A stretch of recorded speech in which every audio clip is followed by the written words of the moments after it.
Wyoming Territory, September 1882. The wind was sharp, and the road behind her was longer than the one ahead. Zelma Mae Monroe held her daughter close beneath her threadbare shawl, her boots cracked and dust-worn, her body trembling from 3 days without a warm bed. Her little girl, Rosalie, barely 6, whimpered against her shoulder. The child's cheeks were red, her small fingers curled around her mother's collar, seeking warmth. Behind them, the mountains they had crossed were blue and far now. There was no going back. Zelma had wandered far from home, farther than she ever thought she could. Kansas had spit them out like dust in the wind after her husband's sickness took what little they had. His brothers had made it clear they had no room for a widow and her child, so she walked, she prayed. She begged where she had to, but today, she had nothing left but her child and the fire in her chest that would not let her fall. The town of Bitter Ridge was little more than a rail stop and 3 streets of wood-planked buildings. Zelma passed the saloon, ignored the stairs, and headed for the general store. Inside, the clink of coins and the rustle of sacks filled the air. The man behind the counter looked up, his eyes scanning her worn dress, the dirt on her hem, the child in her arms. "I ain't got money," she said, her voice stronger than she felt, "but I need bread, just 1 loaf, my girl's hungry." The man grunted, "Then you better find work." "I've been looking." He looked past her to the door. She turned. A tall man had entered, his shoulders broad beneath his coat, a ring of dust on his hat like he had ridden hard. His eyes were a deep green, set into a tanned, solemn face. He stepped forward without speaking, pulling coins from his pocket. He counted out every last one onto the counter. "That enough for bread?" he asked the shopkeeper. The man nodded, scooping the coins up. "Then give it to her." Zelma blinked, holding Rosalie tighter. "I do not want your charity." The man looked at her. "It is not charity, it is bread." The shopkeeper bagged it and handed it over. Zelma hesitated, then took it with a soft thank you. She turned to the stranger again. He was already walking back toward the door. She followed him outside. "You spent your last dollar on me and my daughter," he shrugged. "I did." "Why?" He looked at her then, really looked. "Because I got a roof, a warm fire, and you look like you need both." Zelma's throat tightened. "I do not have anything to give you. I am not asking for anything." He held out his hand. "My name's Aven O'Connell. I got a ranch 10 miles west. It ain't much, but the barn's dry and the house is warmer. You can stay as long as you need." Zelma looked down at Rosalie, who peeked up at the man with wide eyes. "What kind of man offers a stranger shelter?" He scratched his jaw. "One who knows what it is to be turned away." She nodded slowly. "My name is Zelma. This is Rosalie." Aven tipped his hat. "You ready?" She hesitated only a moment, then nodded. "Yes." He helped her onto his horse, lifting Rosalie up first, then led them west along the dirt road as the sun began to dip. The ride was quiet. Rosalie dozed against her mother's chest, and Zelma studied the man walking beside the horse. He moved steady, like someone who had done hard work every day of his life. His coat was worn, his boots scuffed, but he walked with purpose. By dusk, the ranch came into view, a small house, smoke curling from the chimney, a red barn with a slanted roof, and a penned garden mostly dried from summer. Aven helped them down and led them inside. The house smelled of firewood and worn leather. There was a single bed, a table, and not much more.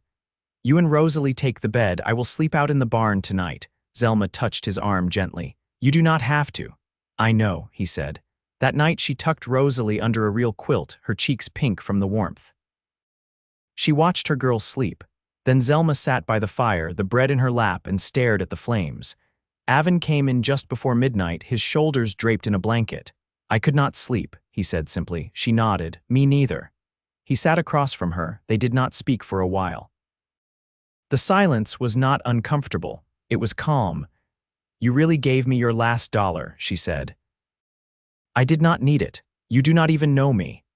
"I do not have to." Zelma looked at him, her heart aching in a way it had not in years, not from pain, but from the sudden, terrifying hope she had not allowed herself before. "You are kind," she said softly. "I am just a man," he said. "Trying to do something right." Zelma swallowed down the lump in her throat.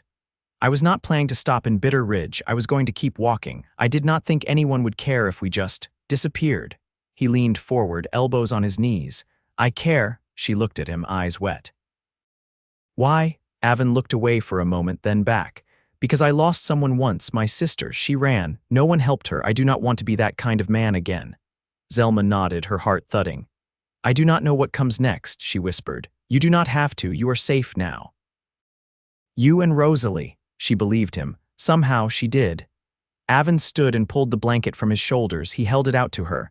Take this. I have another out in the barn. Their hands brushed. She looked up at him. Thank you, Aven. He nodded. Good night, Zelma.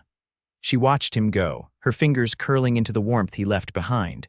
And for the first time in a long time, she let herself hope. Morning found Zelma standing at the pump behind the house, sleeves rolled to her elbows, hair pulled back in a rough braid.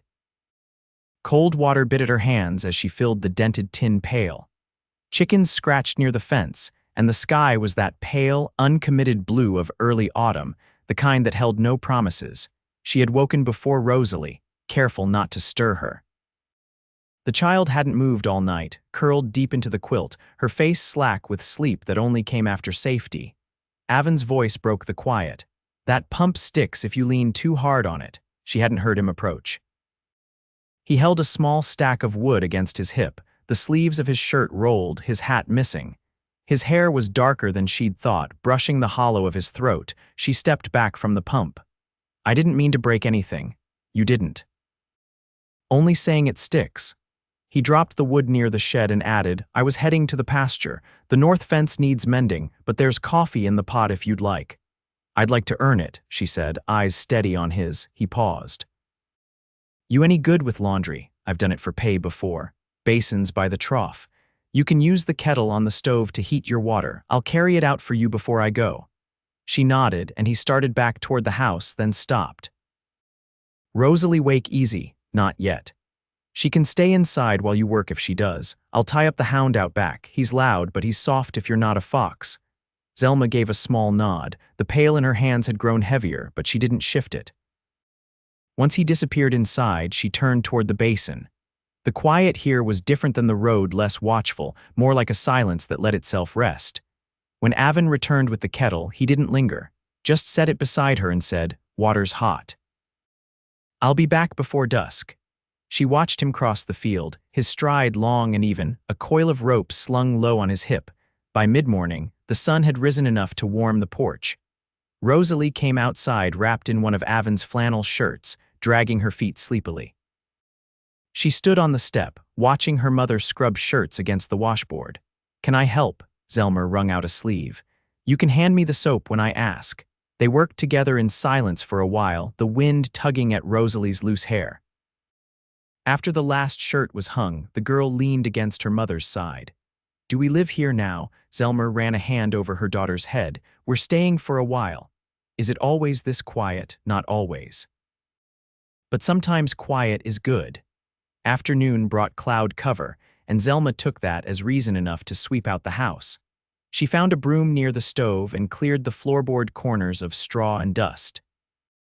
She shook out the rugs and folded the quilts, never once letting herself sit long enough to lose her rhythm. When the door opened near sunset, Aven's boots landed heavy on the threshold.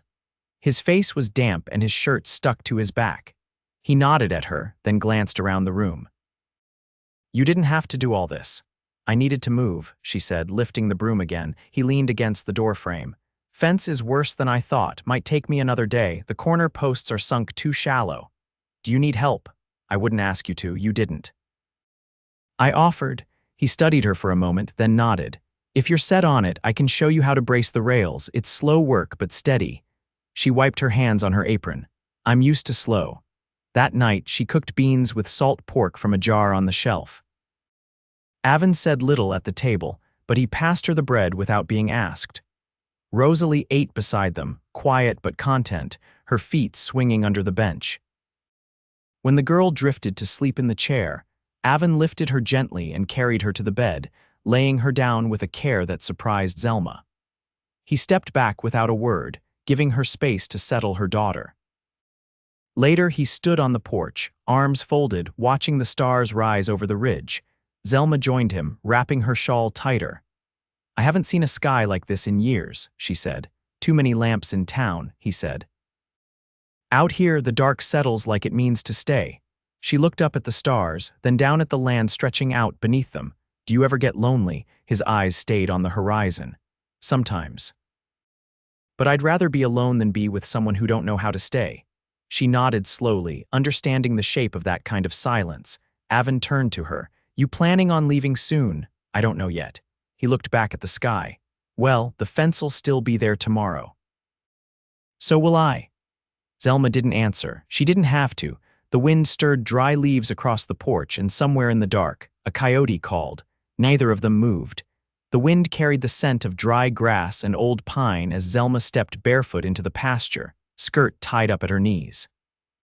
The dirt between her toes felt strange, softer than the road, but unfamiliar still. Aven stood near the sagging edge of the north fence, one boot braced on a fallen rail, hammer slung low in his hand. You said you'd show me, she called, wiping her palms on her apron. He glanced over his shoulder, then nodded once. I did.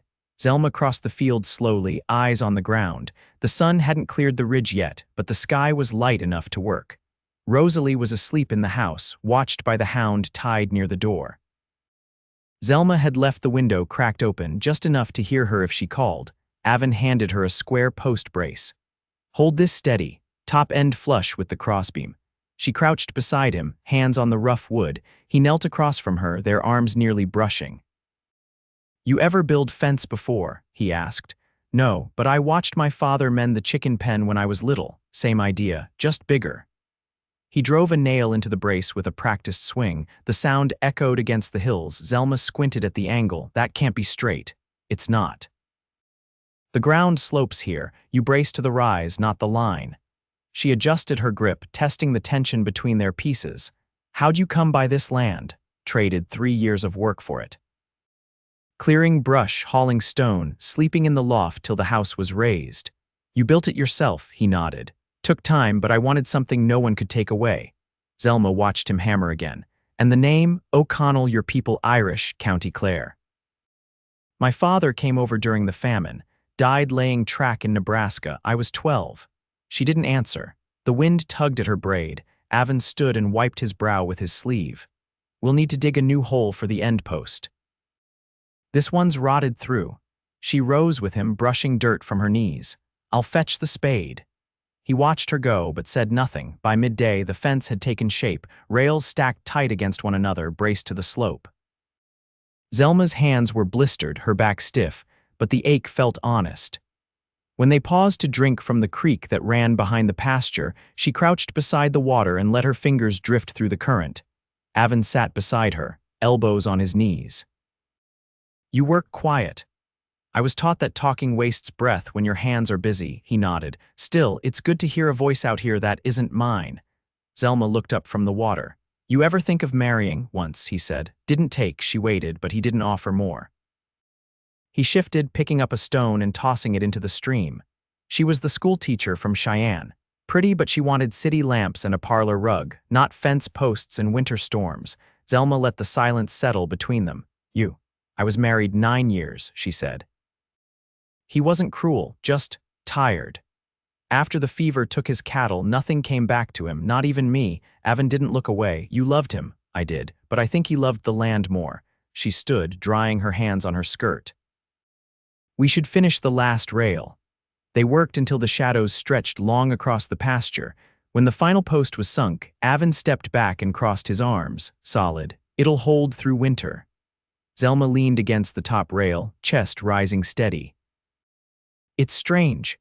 What is? Working all day and not being afraid someone'll come run us off. Aven met her eyes. You're not trespassing. You belong here as long as you want it. They walked back to the house in silence. The sun was low now, painting the hills in gold. Rosalie's silhouette moved behind the window, chasing the hound's wagging tail. Inside, the child tugged Zelma's hand. I made the bed, Mama, and I counted the fence posts from the porch. Zelma kissed her hair. That's a good day's work. Aven stood near the stove, pulling off his boots. I'll cook tonight. There's cornmeal and fatback left. Zelma raised a brow. You cook too? I can keep a pan from burning. That's about it. She let herself laugh, quiet and surprised. They ate by lamplight, the three of them, the room warm from more than the fire. Afterward, Zelma washed the dishes while Aven carved a sliver of pine for Rosalie to whittle. The girl sat cross-legged on the floor, brow furrowed in concentration. When sleep pulled her under, Zelma lifted her gently and tucked her into the bed. Aven stood near the door, watching the stars emerge through the window glass. Zelma joined him, her hands folded. "You let her be a child again," she said. "She's a good one, quick to trust. You raised her strong." Zelma turned toward him. "I don't know what this is yet, but I feel steady here." "That's not something I've known in a long time." Aven looked at her, slow and sure. "You don't owe me your staying. I know, that's why I might." He opened the door and stepped out onto the porch. She followed, the night air cool against her skin. They stood side by side, not touching, but close enough that warmth passed between them. "You think the fence'll hold through snow?" she asked. "It'll hold," he said. "Same as we will." Zelma looked out at the dark land that stretched beyond the barn, a horizon she no longer feared. "I believe you," she said, and she did. By the third week, the air sharpened in the mornings and the cottonwoods along the creek began to yellow. The days held a brittle kind of quiet, the kind that settled in your chest and waited. Zelma was at the hearth, kneeling beside the iron kettle. Her knuckles were red from the cold, but her movements were steady as she stirred the soap into the hot water. Aven stood by the door, pulling on his duster, watching her in the firelight. "I'll be riding out toward the Reynolds place. Their bull broke through the fence again," he said. She nodded without looking up. "You need anything from town?" He hesitated, adjusting the collar of his coat. "Could use another spool of wire if you've got the coin left. There's enough for that." She wiped her hand on her apron and stood. "Rosalie and I can ride in." "She's been asking after the store bell like it's a church bell." He gave a short breath through his nose. "Saddle's too tall for her still." Zelma's mouth lifted at one side. "She doesn't mind clinging." Aven stepped outside without another word, and she watched him go through the window. His horse shifted under him, restless in the cold. He rode out at an easy pace, but she knew he'd be working hard before noon. Rosalie came down the stairs with her boots half-laced and her coat trailing behind her. "Mama, can I wear the blue ribbon today?" Zelma helped her tie it, then took the smaller saddle down from the wall where Aven had hung it last week. They rode double, Zelma holding the reins, Rosalie pressed to her back, the horse's hooves kicking up brittle leaves along the trail. They reached town near midday. Zelma tied the horse outside the mercantile and smoothed Rosalie's hair before they stepped inside. The storekeeper, a different man than weeks ago, glanced up but said nothing. She found the wire on the back shelf and paid from a folded scrap of cloth where she kept their earnings. Rosalie tugged her hand. "Can we walk past the school? It's Sunday. I just want to see it." They passed the low building with its whitewashed siding and bell tower. The windows were shuttered, the yard swept bare by wind.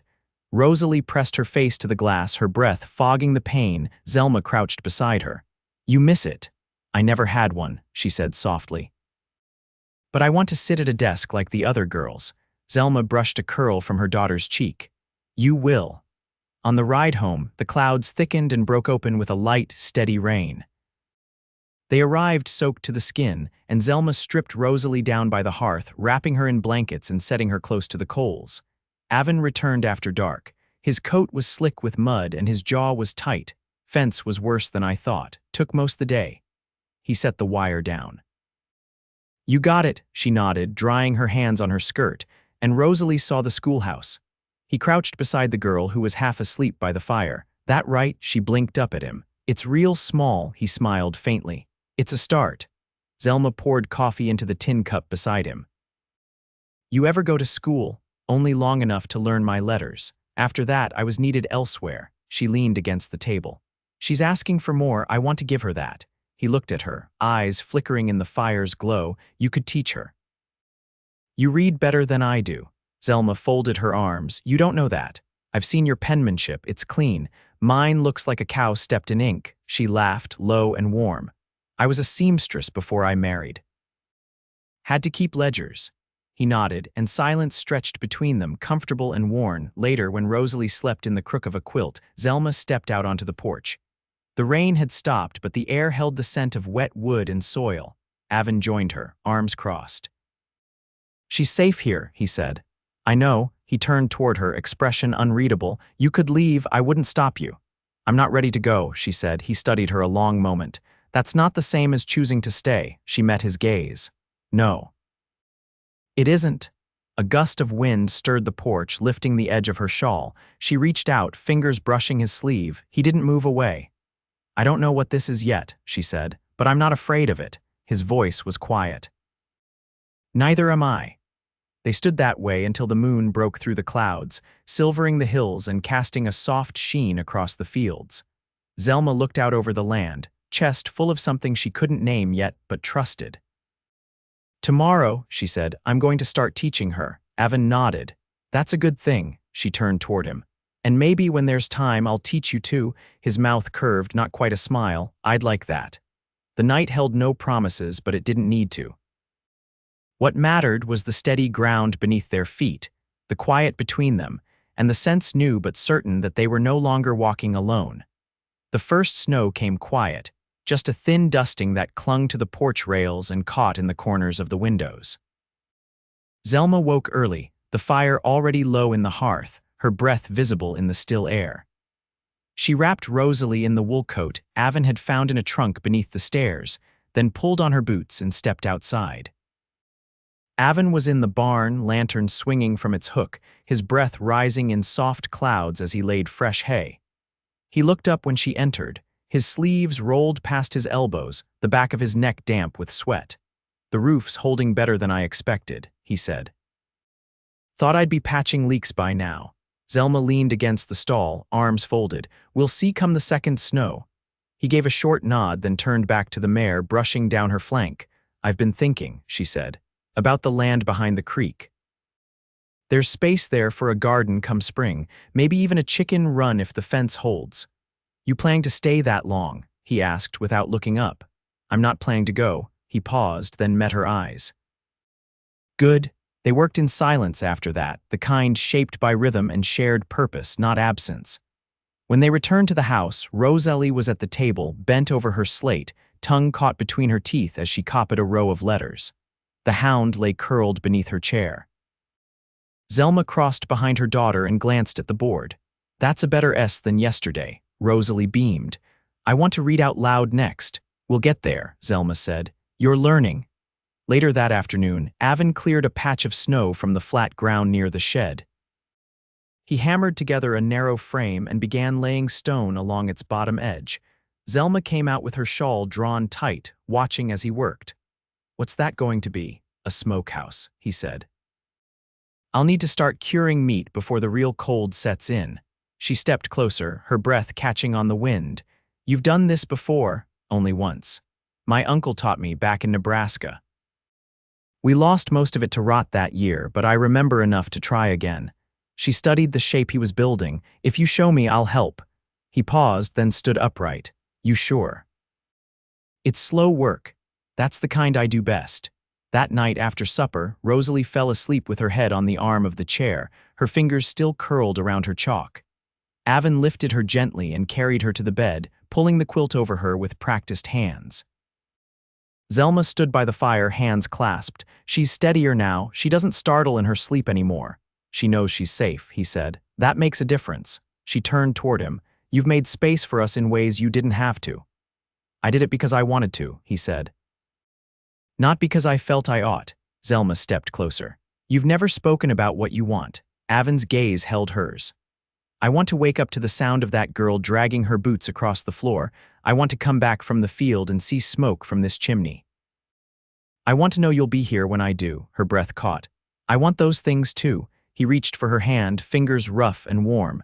Then let's stop waiting to say so. She nodded, tears caught at the corners of her eyes. All right. He bent his head and she met him halfway. The kiss was slow, unhurried, shaped by all the days they'd stood alongside one another without saying what they both knew. When they parted, her hand stayed in his.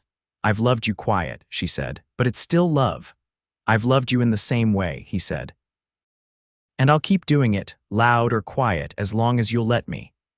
They stood there, the firelight warming their faces, the past folding itself gently behind them.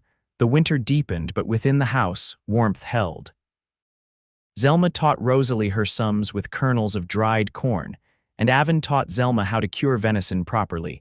the two of them working side by side beneath the sloped roof of the smokehouse. When the second snow came, thick and heavy, it buried the fence posts halfway, but the rails held firm. In February, Aven rode into town and returned with a small ring of gold, its face plain but polished. He didn't kneel, didn't make a speech. He simply placed it in Zelma's hand that evening, both of them standing barefoot in front of the stove. "I reckon you already know," he said. She smiled, heart full. "I do." They married in the spring, beneath the cottonwood near the creek, its new leaves shaking in the breeze. Rosalie wore a dress Zelma had sewn from muslin, and she scattered wild violets along the path. The preacher came from Bitter Ridge, and afterward the three of them shared a meal on the porch, the air soft with thaw and promise. Aven built a cradle that summer, rough-hewn and steady. Zelma lined it with linen and set it beside their bed. Rosalie fell asleep most nights with her head in her mother's lap, the hound still curled beneath the chair, older now but loyal. Years passed slow and kind. Zelma planted her garden behind the creek. Aven added 2 rooms to the house. When their son was born, he had Aven's eyes and Zelma's quiet mouth.